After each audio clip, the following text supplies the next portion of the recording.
सर्वे को लेकर ज्ञानवापी का कैसे हुआ, और फिर मथुरा की जो मस्जिद, ईदगाह मस्जिद और मंदिर है, वहां भी सर्वे का आदेश हुआ, लेकिन हाई कोर्ट ने, सुप्रीम कोर्ट ने अभी सर्वे को रोक दिया, अभी जनवरी का फैसला। लेकिन बार बार बात ये हो रही है कि संवैधानिक पद पर, मतलब संविधान की शपथ लेकर एक मुख्यमंत्री, हालांकि पहले वो कह चुके हैं कुछ महीने पहले कि भारत हिंदू राष्ट्र था, है और रहेगा, तब भी संविधान की शपथ लेकर उन्होंने बयान दिया। लेकिन हाउस में ये कहना, मैंने इसलिए शुरू में ही कहा, ये चेतावनी है और धमकी है कि अगर नहीं दोगे तो किसी महाभारत के लिए तैयार रहो। इसको कैसे देखते हैं आप कुर्बान अली साहब? एक पक्ष एनके सिंह साहब ने कहा, मुद्दई तू, मुद्दा तू, मुंसिफ तू, हमें यकीन था हमारा कसूर निकलेगा। एनके सिंह साहब ने जो अभी व्याख्या की कानून की भी, और जो स्टेट ऑफ अफेयर है उसकी भी, और जो स्थिति है इस वक्त उसकी भी, उसके बाद मैं नहीं समझता कि कोई और तर्क बाकी रह जाता है इस पूरे मामले को समझने के लिए या इस पर टिप्पणी करने के लिए। लेकिन चूंकि आपने ये चर्चा की है और इसको हमें इस आगे ले जाना है, तो मैं ये अर्ज करूंगा कि तुझे हम वली समझते जो ना बादअख्वार होता। अगर आपने ये कुछ भरोसा दिलाया होता, अव्वल तो ये कि आपने मांगा किससे, इनसे अगर ये पूछा जाए, और फिर ये कि दुशासन और दुर्योधन कौन है और पांडव कौन है, इसकी भी वो व्याख्या कर देते। देखिए, भारतीय जनता पार्टी या संघ परिवार के किसी भी कार्यकर्ता से ये उम्मीद करना कि वो इस देश के संविधान में, कानून व्यवस्था में यकीन रखता है, तो वो अपने आप को गलतफहमी में रखना होगा। और उसकी मैं अब आपको थोड़ी सी विस्तार में बता दूं कि अयोध्या में जब कल्याण सिंह की सरकार थी और बाबरी मस्जिद का डिमोलिशन हुआ, तो सुप्रीम कोर्ट में जनाब ने हलफनामा दायर कर रखा था कि हम उस विवादास्पद ढांचे को कोई नुकसान नहीं होने देंगे, गारंटी ली थी। हाँ जी। और उसके बाद कहा कि साहब मेरे लिए तो ये गर्व का विषय है। और ये सारे लोग जिन्होंने नेशनल इंटेलिजेंस काउंसिल में LK आडवाणी, मुरली मनोहर जोशी, उमा भारती और ये सब सांसद थे उस वक्त, इन सब ने जाकर के कानून की धज्जियां बिखेरी।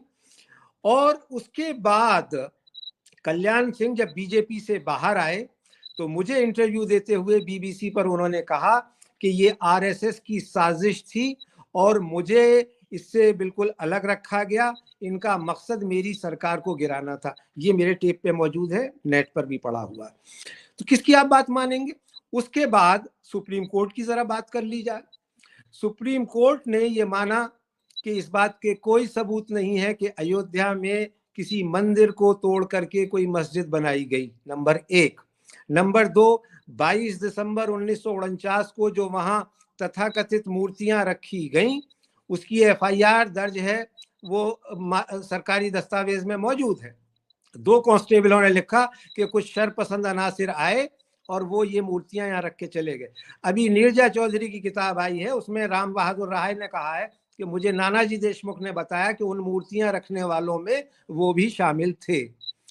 अब ये हो गया। उसके बाद आपने विवादास्पद जगह पर राजीव गांधी की सरकार ने शिलान्यास कराया, डिमोलिशन हुआ, उसको एक आपराधिक कृत्य माना सुप्रीम कोर्ट ने, लेकिन सब सारे मुल्जिम बरी कर दिए गए, नोबडी किल्ड जेसिका लाल। और आज उस आदमी को जो उस बाबरी मस्जिद के विध्वंस का खलनायक था सबसे बड़ा, आपने भारत रत्न दे दिया। तो आपकी कितनी संविधान में, कानून में, मर्यादा में विश्वास है, वो तो उसकी धज्जियां आप रोज बिखेर रहे हैं और आपने बिखेर दी। अब सवाल ये है, मुसलमान के ऊपर तो तलवार हर हालत में लटकी ही हुई है कि चाहे वो कांग्रेस पार्टी की सरकार रही हो, उसके जमाने में सारे कारनामे अंजाम दिए, और अब बीजेपी डंके की चोट पे कह रही है कि ये मुल्क डी फैक्टो हिंदू राष्ट्र है, डी जूरे करने की हमें जरूरत नहीं है। अगर तुम लोग यानी माइनॉरिटी, जिसमें मुसलमान, सिख, ईसाई और अब बौद्ध और जैन भी शामिल हैं और सिख भी, ये गर्दन नीची करके पड़े रहो, हमें जिस तरह से जो एजेंडा चलाना है हम चलाएंगे। ये तो बड़ी सदाशयता दिखा रहे थे वो योगी जी विधानसभा में कि कम से कम उन्होंने ये बात कही कि दे दो, अभी तो ये मौका है तुम्हारे पास। लेकिन तुम फिर जूता भी खाओगे और तुम्हें देनी भी पड़ेगी, क्योंकि हमारी विधायिका, हमारी न्यायपालिका, हमारी मीडिया, हमारी सिविल सोसाइटी, हमारी मेजॉरिटी, और मेजॉरिटी में तो भाई यही होता है कि जो बहुमत का राज होता है वो चलता है। और जो जिस तरह से वो उन्होंने लोकतंत्र का मजाक बना रखा है पिछले 10 साल से, यानी 400 एमपीज में से 300 लोकसभा और 100 राज्यसभा, एक मुसलमान नहीं, एक ईसाई नहीं, एक गलती से सिख है।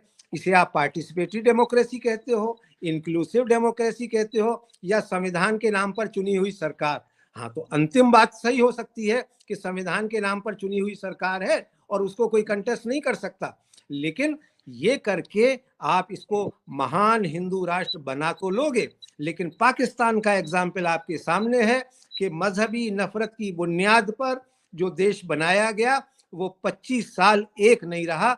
और 1971 में बांग्लादेश के निर्माण ने ये साबित किया कि ये 2 नेशन थ्योरी जो मुस्लिम लीग की थी, जो दरअसल थी तो हिंदू महासभा की, इसको एडॉप्ट मुस्लिम लीग ने किया और उसका नतीजा सामने। अब ये हिंदू राष्ट्रवादी भी इस बात को अगर समझ लेते हैं वक्त रहते हुए कि मुल्क तो बना लोगे हिंदू राष्ट्र, मेजॉरिटी में हो 80%, लेकिन उसको फिर एक रख पाओगे, चला पाओगे, ये सबसे बड़ा सवाल है। तो ये चाहे जैसी धमकियां दें, चाहे जैसी भाषा का इस्तेमाल करें, चाहे जितने बुलडोजर चलाएं, लेकिन लोकतंत्र या कोई भी देश इस तरह से नहीं चला करते।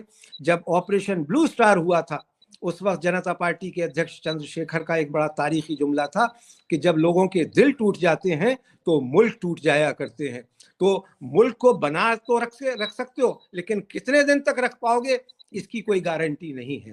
तो ये सारी चीजें हो रही हैं। अब तो खुलेआम कहा जा रहा है कि भैया कर दो, अगर अब कर किससे दो। इनसे ये पूछिए कि चलिए वाराणसी में तो आपने एक विवाद खड़ा किया है और अब न्यायपालिका में चला गया। 1967 में आपने कृष्ण जन्मभूमि मामले में विश्व हिंदू परिषद ने मुस्लिम पक्ष के साथ ईदगाह पे समझौता किया हुआ है। एजू नूरानी की किताब में वो पूरा ड्राफ्ट मौजूद है, पूरा समझौता मौजूद है। उसके बावजूद आपको वो नहीं है। और फिर जो आपने अपने इंट्रो में बात कही कि वो जो 1947 में जो religious places of worship act, उस प्लेसेस ऑफ वर्शिप एक्ट की तो आपने धज्जियां उड़ा दी, क्योंकि ये तो वही नारा है ना विश्व हिंदू परिषद का। अजीत जी, आपको भी याद होगा जब अयोध्या आंदोलन हम कवर करते थे कि 3 नहीं तो 3000 नहीं बचेगी कोई मजार, अयोध्या तो झांकी है, मथुरा काशी बाकी है। तो ये बिल्कुल दिया। मगर अफसोस की बात यह है कि इस सारे मामले पे ये नरेटिव जो सरकार, जो सत्ताधारी पार्टी, उसके आइडियोलॉग, उसके कार्यकर्ता चला रहे हैं, अफसोस और शर्म की बात यह है कि उसको काउंटर करने के लिए ना तो कोई विपक्षी दल है और ना हमारी सिविल सोसाइटी में अब वो जुर्रत बची है। एक जमाना था कि जब अयोध्या में बाबरी मस्जिद ढाई गई थी 6 दिसंबर को, तो 7 दिसंबर को इंडिया गेट पर जो इस मुल्क की सिविल सोसाइटी के चोटी के नाम थे, खुशवंत सिंह, कुलदीप नैयर, रौनक सिंह, इंडस्ट्री के लोग, फिल्म इंडस्ट्री के लोग और पॉलिटिकल पार्टियां, एनजीओ, सिविल एक्टिविस्ट, वो सब इकट्ठे हुए थे। और उस दिन हमें यकीन दिलाया गया था कि ये एक बहुत ही घिनौना और गंदा काम हुआ है और हम इसके लिए शर्मिंदा हैं और हम माफी मांगते हैं मुसलमानों से। बड़े बड़े नेताओं ने संसद में कहा ये बहस, और उस वक्त के प्रधानमंत्री को ये कहना पड़ा कि हम मस्जिद वहीं बनाएंगे क्योंकि इसको धोखे से गिराया गया है, जो भी कारण गिराए हों। लेकिन नरसिम्हा राव ने लाल किले से ऐलान किया था, एसबी चौहान ने ऐलान किया था।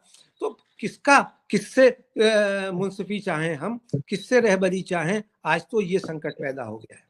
कुर्बान अली साहब, आप कुर्बान जी को लाया जाए एक बार। कुर्बान जी, जो आपने अपनी बात के आखिर में कहा वो दौर 92 का और उसके बाद का, जब विपक्ष ऐसी सांप्रदायिक राजनीति के खिलाफ एकजुट होता था या बहुत सारे जो सिविल सोसाइटी आती थी या बहुत सारे लोग, लेकिन ये वक्त ऐसा बदला कुर्बान कि वो सारे लोग हाशिए पर हैं, एजेंसियां बहुतों के पीछे हैं और देश में ऐसा माहौल बना दिया गया कि कोई जोखिम मोल नहीं लेना चाहता है। जो अपोजिशन के लीडर्स हैं वो भी कहते हैं हम तो मंदिर के साथ हैं, हम भी आएंगे, हम भी, मतलब वो उस तरह से सॉफ्ट हिंदुत्व कहें, भाई एक दौर वो भी देखा कि राहुल गांधी 2017 में गुजरात चुनाव के समय सुरजेवाला ने बयान दे दिया कि राहुल गांधी जनेऊधारी ब्राह्मण है, और उसके बाद मंदिर मंदिर राहुल गांधी घूमने लगे और इस पर माथे पर टीका लगा के तस्वीरें आने लगी। तो ये दौर ऐसा हो गया कि एक तरफ वो हिंदुत्ववादी ताकतें हैं जिसका विस्तार हो रहा है, जिसके खतरे का जिक्र आपने भी किया और सारे लोगों ने किया, और दूसरी तरफ उसका प्रभाव का इतना विस्तार है कि विपक्ष को उसका काउंटर नैरेटिव या लोगों तक जाना कि ये धार्मिक उन्माद कितना खतरनाक है देश के लिए, संविधान के लिए, आने वाली पीढ़ियों के लिए, वो नैरेटिव की कमी है या गढ़ने वाले की भी कमी है। यकीनन नैरेटिव क्या, विपक्षी मुझे कहीं नहीं नजर आ रहा है। और अगर मैं ये कहूं कि 2024 का चुनाव विपक्ष ने तश्तरी में रख करके बीजेपी और नरेंद्र मोदी को दे दिया है तो कोई गलत ना होगा। यही सबसे बड़ी सितम ज़रीफी है। अभी एनके सिंह साहब ने जो जिक्र किया और वो बिल्कुल सही है कि ये 5 साल और 10 साल की बात नहीं है। 5 साल, 10 साल, 15 साल किसी भी देश की राजनीति में कोई बहुत अहम नहीं होते हैं, वो चीज़ें होती रहती हैं। 10 साल मनमोहन सिंह रहे, अब 10 साल नरेंद्र मोदी साहब रह लिए, उसके बाद में अगर बदलाव हो तो कुछ और चीज़ें हों और उस पर फिर बहस बात हो बुनियादी चीज़ों की, बिजली, सड़क, पानी की, शिक्षा की, रोजगार की, स्वास्थ्य की। लेकिन वो तो अब ऐसी अफीम आ गई है कि उसके चलते इन सारी चीज़ों पर तो आप बात कर ही नहीं सकते। लेकिन अब जब विपक्ष नहीं है, और हालांकि दूसरी तरफ सूरत हाल ये भी है, इससे भी आप इनकार नहीं कर सकते कि नर्मदा के नीचे ये तमाम लोग साफ हैं। अगर 24 सीटें कर्नाटका की और 4 सीटें तेलंगाना की, जो कि अब नहीं आने वाली हैं दोबारा, वो भी आप हटा दें तो पूरे दक्षिण भारत में सिफर से ज़रब है। लेकिन जो सो कॉल्ड काउ बेल्ट है या जो नॉर्थ इंडिया है, भाई वहां तो पताका लहरी रही है। अभी हाल में विधानसभा चुनाव नर्मदा के नीचे कुर्बान भाई सिकुड़ जाता है, हिंदुस्तान सिकुड़ जाता है। उसको तो हिंदुस्तानी मानने को तैयार नहीं है, यही इनका लाभ है। उसको तो हिंदुस्तान मानने को तैयार नहीं है। यही तो कह रहे हैं डीएमके के लोग, यही तो कह रहे हैं कर्नाटक के लोग, तेलंगाना के लोग कि भाई आप तो हमें हिंदुस्तानी भी नहीं मानते हो, आप तो वही आदमी जो है इस देश में राज कर सकता है जो उत्तर भारत में पैदा हुआ हो। खैर वो एक अलग बहस है।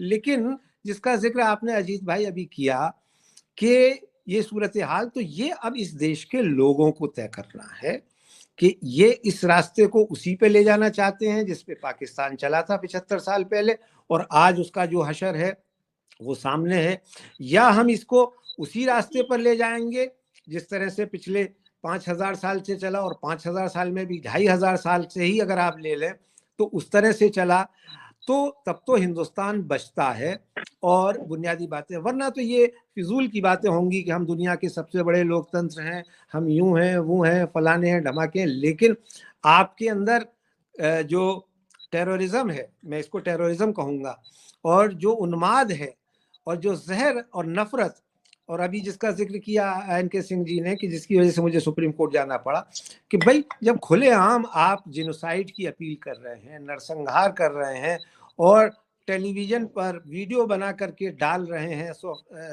सोशल मीडिया पर कि मुसलमानों को किस तरह से सबक सिखाया जा सकता है, लिंचिंग का तो पूरा 10 साल का इतिहास, या हिंदू राष्ट्र बनाने के लिए मरने और मारने की शपथ ले रहे हैं जी, तो उसमें आप यही फसल तो आप काटेंगे जो आपने बोई है। और उसके लिए जरूरी ये था कि विपक्ष खड़ा होता, वो चुनाव हारता, लेकिन कम से कम अपनी आइडियोलॉजी पे तो कंप्रोमाइज ना करता।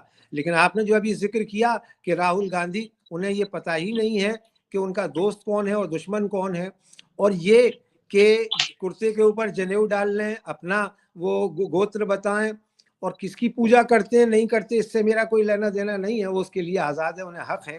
लेकिन पॉलिटिकल पार्टी, और वो भी उस 135 साल पुरानी कांग्रेस पार्टी की बात करते हैं जिसकी विचारधारा गांधी, नेहरू, सरदार पटेल और मौलाना आज़ाद ने रखी थी, वो कांग्रेस पार्टी तो मुझे कहीं नहीं नजर आती। हर बार मैंने अभी 2 महीने पहले आपकी इत्तला के लिए कैरेवन मैगजीन में एक लंबा लेख लिखा है ऐसे कि ये जो आज हम राजनीति देख रहे हैं या आज जो फसल काटी जा रही है जिस नाम पे, इसकी शुरुआत तो कांग्रेस पार्टी और इंदिरा गांधी ने की थी। सारा कारनामा राजीव गांधी का किया हुआ है, चाहे ताला खुलवाना हो, चाहे उसको फिर शिलान्यास कराना हो, चाहे वहीं से राम राज का नारा लगाना हो अयोध्या से। तो भाई बाजार में आदमी 24 कैरेट का माल जब मौजूद है तो वो खरीदेगा या 22 कैरेट का या 20 कैरेट का खरीदेगा।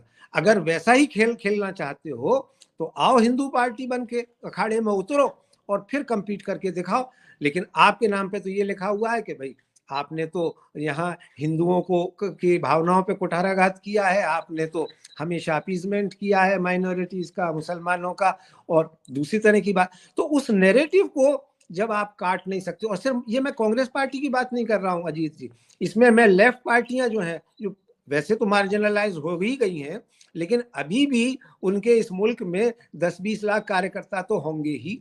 एक केरला में सरकार है, एक दो जगह पे वो सरकार में साझीदार थे या हैं, और नहीं भी हो सोशलिस्ट पार्टी के तो 2-2, 4-4 MP होते थे, कोई क्रांति नहीं हो कर पाते थे, लेकिन संसद में घेरने का काम तो करते थे। इंदिरा गांधी हो, चाहे नेहरू हो, चाहे राजीव गांधी हो, और उन्हीं 2-2, 4-4, 10 MPओं से ज्यादा की कभी तादाद नहीं हुई, उन लोगों ने घेरा और कहा, आईना दिखाया कि इस मुल्क को किस रास्ते पे चलना। हमारी जो विरासत है वो राष्ट्रीय आंदोलन के पे बना हुआ संविधान है। उस संविधान को आप सुबह शाम उसके पराख्ची उड़ाओगे, और उसको आप अब बार बार आप याद दिला रहे हैं कि भाई वो संवैधानिक पद में है। उन लोगों ने जो इसकी कस्में तोड़ रहे हैं रोज, उनको तो ये अंदाजा है नहीं, वो तो समझ रहे हैं हम हिंदू राष्ट्र हैं, ये हमारा मुल्क है भाई, हम इसको जिस तरह से चाहें, hell with the constitution, hell with the संवैधानिक पद। हम तो भावनाओं पे चल रहे हैं, और भावनाएं हमें आ रही ये कहती हैं कि हम वही काम जो हमने अयोध्या में किया वही हम काशी में करेंगे, वही मथुरा में करेंगे, और उसके बाद तो फिर 3 नहीं तो 3000 वाला फॉर्मूला है ही। तो और ये 3 के बाद भी बात रुक जाएगी, इसका भी नहीं। अजीत जी, अगर कहीं ये बात रुकती हो तो मैं आपके साथ इस मामले में तैयार हूं कि ये सौदा करवा दीजिए, ये एग्रीमेंट। लेकिन हाँ, वो एग्रीमेंट अब किससे करवाएं? शंकराचार्य तो आएंगे नहीं, वो अगर आकर के कह दें कि हाँ भाई मुसलमान ये 2 छोड़ दें मस्जिदें, और फिर बाकी का सवाल नहीं होगा, तो फिर जो वर्शिप एक्ट है वो लेटर एंड स्पिरिट में लागू होगा, उसमें भी बात हो सकती है। लेकिन ये कि तुम धमका रहे हो जिस तरह से, जिस अंदाज में, कि या तो यूं वरना नहीं, ये बिल्कुल वो चीज है। वो तो कुछ बीएचपी के लोग, बीजेपी के लोग, फ्रिंज एलिमेंट भी जिसको कहा, वो तो 3000 ऐसी मंदिरों की या मस्जिदों की या दरगाहों की या मजारों की बात करते हैं, कोई 2000, कोई 3000, कोई 4000, और ये कहा भी जाता है कि ये नहीं छोड़ोगे तो हमारे पास लिस्ट लंबी है। तो वो तो आप फ्रिंज कह रहे हैं, लेकिन वो मेन स्ट्रीम हो गया है, वो सही बात एलिमेंट हम नहीं रह गया है अजीत भाई। और दूसरी चीज ये बिल्कुल इस तरह की बात है जैसे इराक में WMD के नाम पे अमेरिका ने हमला किया, और उसके ही साइंटिस्टों ने उसके पहले हमले के कह दिया कि वहां कोई WMD सद्दाम हुसैन के पास नहीं है। तो कहा कि नहीं साहब, हमें तो सद्दाम की शक्ल पसंद नहीं है, और इसलिए सद्दाम को खत्म करना जरूरी है, and world will be better without Saddam. तो आपको तो मौका तलाश करना। और यहाँ मैं ये भी अर्ज करता चलूं, और NK सिंह साहब इस बात की शायद गवाही भी देंगे कि 1967 में उत्तर प्रदेश में जनसंघ सरकार में शामिल थी 1.25 साल, तब तो अयोध्या भी याद नहीं था आपको, माफ कीजिएगा, मथुरा काशी की तो बात मत कीजिए। 77 में आप सरकार में उत्तर प्रदेश में भी थे और केंद्र में भी थे, तब आपको याद नहीं आया।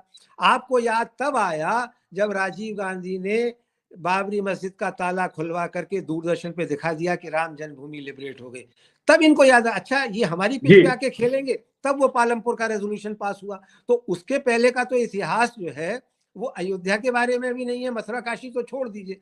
मगर अफसोस की बात है कि उस वक्त कमलापति त्रिपाठी जैसा आदमी जो बिल्कुल कब्र में जाने के लिए तैयार था, वो कम से कम खड़े होकर के कहता था कि बाबरी मस्जिद मेरी लाश पर टूटेगी, पहली लाठी मेरे ऊपर पड़ेगी।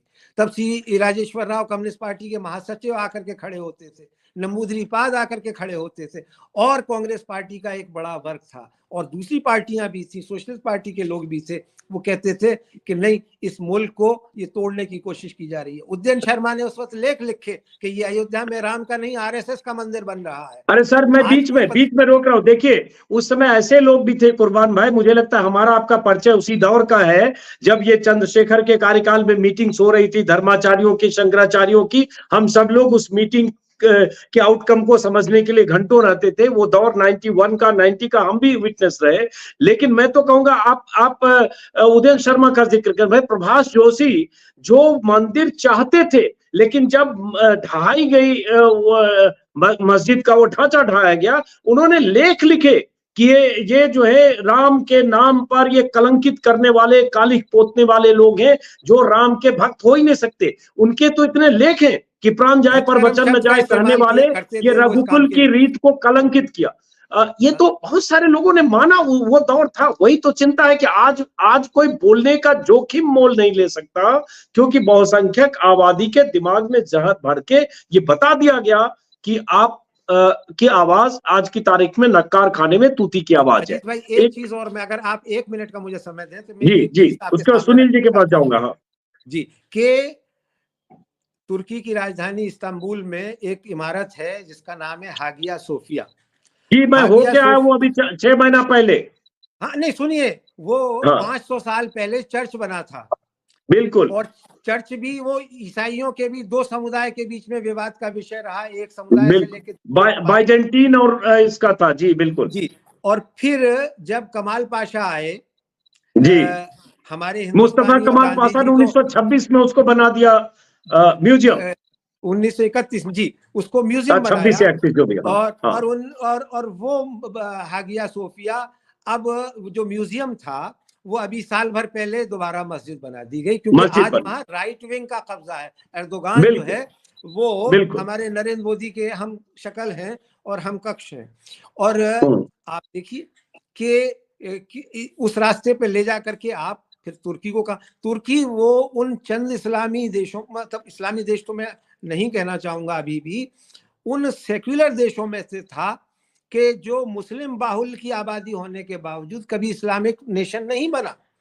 और वो पूरे उस कॉन्टिनेंट में अपनी एक अलग कल्चर रखता है, अपनी एक सेक्युलर कल्चर के लिए जाना जाता है, और आज भी दुनिया के टूरिस्टों के लिए फेवरेट डेस्टिनेशन। तो ये काम आप अब यहाँ कर रहे हैं, ये मैं अर्ज करना चाहता हूँ।